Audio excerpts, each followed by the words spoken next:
यह दोष होता तो सब में है, परंतु सब इसे अनदेखा करते हैं। यदि हमारे मन और इंद्रियां हमारे वश में न हुई ना, तो ये हमारे पतन का कारण हो सकती है। भगवान श्री कृष्ण स्थिर बुद्धि थे, तभी तो वे प्रत्येक परिस्थिति में संभाव रहते थे। कई लोग कहते हैं कि अरे मैं तो अपने मन का हूँ, जो मेरे मन में आता है मैं करता हूँ। यही तो सबसे बड़ा दोष है, और जानते हुए भी उसे ठीक नहीं करते।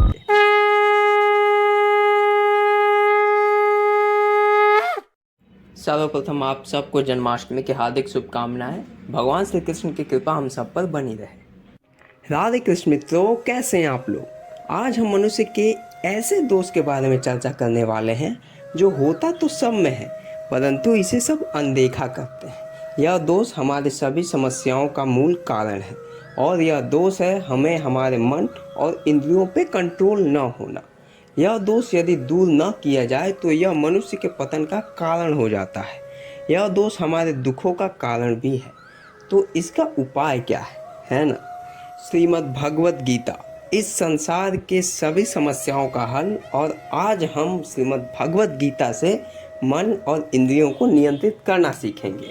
अध्याय 2 श्लोक 54 में अर्जुन बोलते हैं, स्थित प्रगस्य का भाषा समाधि स्थस्य केशव स्थित अधि की प्रभासेत कीमासीत प्रजेत की। अर्जुन बोले, हे केशव, समाधि में स्थित परमात्मा को प्राप्त हुए स्थिर बुद्धि पुरुष का क्या लक्षण है? वह स्थिर बुद्धि कैसे बोलता है, कैसे बैठता है और कैसे चलता है? अध्याय 2 श्लोक 55 में श्री भगवान बोलते हैं, प्रजाहाति यदा कामान सर्वान पार्थ मनोगतान आत्मयेवात्मना तुष्टः स्थित प्रगस्य दोच्यते। अर्थात हे अर्जुन, जिस काल में यह पुरुष मन में स्थित संपूर्ण कामनाओं को भली भांति त्याग देता है और आत्मा से ही आत्मा में संतुष्ट रहता है, उस काल में वह स्थित प्रज्ञ कहलाता है। हम भगवान श्री कृष्ण को तो देखते ही हैं कि वे प्रत्येक स्थिति में संभाव रहते हैं, उन्हें कोई विचलित नहीं कर सकता। वैसे ही यदि हम अपने संपूर्ण कामनाओं को भली भांति त्याग दें तो हम स्थित प्रज्ञ हो जाएंगे। तब हमें कोई भी भौतिक सुख दुख विचलित नहीं कर सकता है। भगवान श्री कृष्ण आगे के कुछ श्लोकों में स्थिर बुद्धि की पहचान और गुण बताते हैं। भगवान श्री कृष्ण स्थिर बुद्धि थे, तभी तो वे प्रत्येक स्थिति में चाहे सुख हो या दुख संभाव रहते थे। ऐसे ही हमें भी स्थिर बुद्धि होना चाहिए। कछुआ सब ओर से अपने अंगों को जैसे समेट लेता है, वैसे ही जब यह पुरुष इंद्रियों के विषयों से इंद्रियों को सब प्रकार से हटा लेता है, तब उसकी बुद्धि स्थिर है। अब देखिए आसक्ति के नाश ना होने के दुष्प्रभाव क्या होते हैं। अध्याय 2 श्लोक 60 में भगवान श्री कृष्ण कहते हैं, हे अर्जुन, आसक्ति का नाश न होने के कारण ये प्रमथन स्वभाव वाली इंद्रियां यत्न करते हुए बुद्धिमान पुरुष के मन को भी बलात् हर लेती हैं। 2:61 में भगवान श्री कृष्ण उपाय बताते हैं, इसलिए साधक को चाहिए कि वह उन संपूर्ण इंद्रियों को वश में करके समाहित चित्त हुआ मेरे परायण होकर ध्यान में बैठे, क्योंकि जिस पुरुष की इंद्रियां वश में होती हैं उसी की बुद्धि स्थिर हो जाती है। अगले श्लोक में भगवान श्री कृष्ण कहते हैं, विषयों का चिंतन करने वाले पुरुष की उन विषयों में आसक्ति हो जाती है। आसक्ति से उन विषयों की कामना उत्पन्न होती है, और कामना में विघ्न पड़ने से क्रोध उत्पन्न होता है। क्रोध से अत्यंत मूढ़ भाव उत्पन्न हो जाता है। मूढ़ भाव से स्मृति में भ्रम हो जाता है। स्मृति में भ्रम हो जाने से बुद्धि अर्थात ज्ञान शक्ति का नाश हो जाता है, और बुद्धि के नाश होने से यह पुरुष अपनी स्थिति से गिर जाता है। देखा, अपने इंद्रियां और अपने मन अपने वश में न होने के प्रभाव ये मनुष्य को उसके पतन की ओर ले जाती है। सोचिए, किसी को बुरी लत हो, वो उसके बारे में सोचता है तो उसमें उसकी आसक्ति बढ़ने लगेगी, और उसमें आसक्ति बढ़ने पर यदि उसे वो चीज़ ना मिले तो उसे क्रोध आने लगेगा, और जब क्रोध आएगा तो वो मूढ़ भाव उसमें उत्पन्न हो जाएगा, और मूढ़ भाव से उसकी स्मृति में भ्रम हो जाएगा, और स्मृति में भ्रम होने से उसे क्या सही है क्या गलत है ये कुछ भान नहीं रहेगा, जिससे वह अपनी स्थिति से गिर जाएगा। अध्याय 2 श्लोक 68 भगवान श्री कृष्ण कहते हैं, इसलिए हे महाबाहु, जिस पुरुष की इंद्रियों के विषयों में सब प्रकार से निग्रह की हुई है, उसी की बुद्धि स्थिर है। अब बताइए, हम में से कितने लोग अपने इंद्रियों और मन को कंट्रोल कर चुके हैं? हम में से कितनों को सांसारिक विषय भोगों में रुचि नहीं रहती? कई लोग कहते हैं, अरे मैं तो अपने मन का हूँ, जो मेरे मन में आता है वो मैं करता हूँ। यही उनका दोष है। वे अपने दोष को जानते हुए भी उसको ठीक नहीं करते, वरन उसको गर्व से बताते हैं। अध्याय 3 श्लोक 6 में भगवान श्री कृष्ण कहते हैं, जो मूढ़ बुद्धि मनुष्य समस्त इंद्रियों को हठ पूर्वक ऊपर से रोककर मन से उन इंद्रियों के विषयों का चिंतन करता है, वह दंभी कहलाता है। अध्याय 3 श्लोक 7, किंतु हे अर्जुन, जो पुरुष मन से इंद्रियों को वश में करके अनासक्त हुआ समस्त इंद्रियों द्वारा कर्मयोग का आचरण करता है, वही श्रेष्ठ है। अध्याय 6 श्लोक 6, जिस जीवात्मा द्वारा मन और इंद्रियों सहित शरीर जीता हुआ है, उस जीवात्मा का तो वह आप ही मित्र है, और जिसके द्वारा मन तथा इंद्रियां सहित शरीर नहीं जीता गया है, उसके लिए वह आप ही शत्रु है। ऐसे ही भगवान श्री कृष्ण ने कई श्लोकों में मन और इंद्रियों को जीतने पर लाभ और न जीतने पर दुष्प्रभाव बताए हैं। अध्याय 3 श्लोक 36 में अर्जुन पूछते हैं, हे कृष्ण, तो फिर यह मनुष्य स्वयं न चाहता हुआ भी बलात् लगाए हुए की भांति किससे प्रेरित होकर पाप का आचरण करता है? 37वें श्लोक में भगवान श्री कृष्ण बोले, रजोगुण से उत्पन्न हुआ यह काम ही क्रोध है। यह बहुत खाने वाला अर्थात भोगों से कभी न उबने वाला और बड़ा पापी है।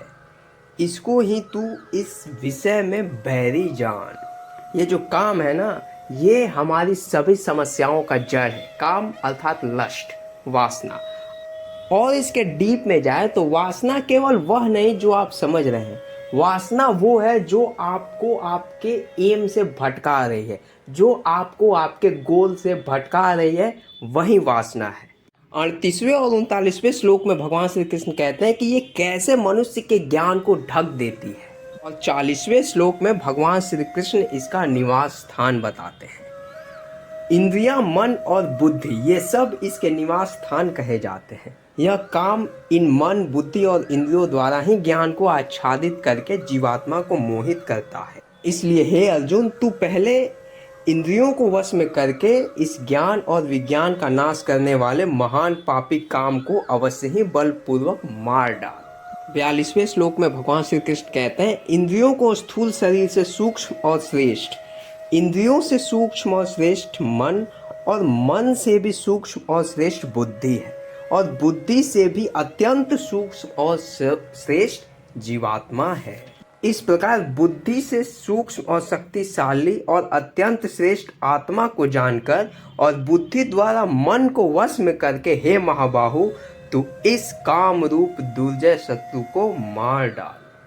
तो भगवान श्री कृष्ण कहते हैं कि अपने बुद्धि का प्रयोग करके हमें सर्वप्रथम अपने इंद्रियों पर नियंत्रण पाना है, क्योंकि बुद्धि मन और इंद्रियों से अधिक पावरफुल है। अध्याय 6 श्लोक 34 में अर्जुन भगवान श्री कृष्ण से पूछते हैं, क्योंकि हे श्री कृष्ण, यह मन बड़ा चंचल है, प्रथम स्वभाव वाला तथा दृढ़ और बलवान है, इसलिए इसको वश में करना मैं वायु को रोकने की भांति अत्यंत दुष्कर मानता हूँ। अगले श्लोक में भगवान श्री कृष्ण ने कहा, असंशया महाबाहो मन दुनिग्रह चलम, अभ्यासेन तु कौन्तेय, अभ्यासेन तु कौन्तेय वैराग्येण च गृह्यते। श्री भगवान बोले, असंशय महाबाहो मनो दुर्निग्रह चलम, अभ्यासेन तु कौन्तेय, अभ्यासेन तु कौन्तेय वैराग्येण च गृह्यते। श्री कृष्ण बोले, हे महाबाहो, निसंदेह मन चंचल और कठिनता से वश में होने वाला है, परंतु हे कुंती पुत्र अर्जुन, यह अभ्यास और वैराग्य से वश में होता है। हमारे पास यदि कोई बुरी लत है तो उसको छोड़ने के लिए हमें निरंतर अभ्यास करते रहना है। अभ्यासेन तु कौन्तेय, हमें अर्जुन के स्थान पे अपने आप को रखकर सोचना होगा, तभी हम इन समस्याओं का हल ढूंढ पाएंगे। शुद्ध भूमि में जिसके ऊपर क्रमशः कुशा, मृगशाला या वस्त्र बिछे हैं, जो न बहुत ऊंचा है और न बहुत नीचा है, ऐसे अपने आसन को स्थिर करके और स्थापन करके उस आसन पर बैठकर चित्त और इंद्रियों की क्रियाओं को वश में रखते हुए मन को एकाग्र करके अंतःकरण की शुद्धि के लिए योग का अभ्यास करें। योग कैसा? काया, सिर और गले को समान एवं अचल धारण करके और स्थिर होकर अपनी नासिका के अग्र भाग पर दृष्टि जमाकर अन्य दिशाओं को न देखता हुआ ब्रह्मचारी के व्रत में स्थित भय रहित तथा भली भांति शांत अंतःकरण वाला सावधान योगी मन को रोककर मुझ में चित्त वाला और मेरे परायण होकर स्थित हुए। वश में किए हुए मन वाला योगी इस प्रकार आत्मा को निरंतर मुझ परमेश्वर के स्वरूप में लगाता हुआ मुझ में रहने वाले परमानंद की पराकाष्ठा रूप में शांति को प्राप्त होता है। आगे भगवान श्री कृष्ण कहते हैं कि यह योग न बहुत खाने वाले को, न बिल्कुल न खाने वाले को, न बहुत सहन करने वाले को और ना ही सदा जागने वाले को सिद्ध होता है। दुखों का नाश करने वाला यह योग यथा योग आहार विहार करने वाले को, कर्मों में यथा योग चेष्टा करने वाले को और यथा योग सोने तथा जागने वाले को ही सिद्ध होता है। तो ये थे भगवान श्री कृष्ण के द्वारा श्रीमद् भगवत गीता जी में मन और इंद्रियों को वश में करने के उपाय। आगे भगवान श्री कृष्ण अंत में कहते हैं, अत्यंत वश में किया हुआ चित्त जिस काल में परमात्मा में ही भली भांति स्थिर हो जाता है, उस काल में संपूर्ण भोगों से स्पृहा रहित पुरुष मुक्त हो जाता है।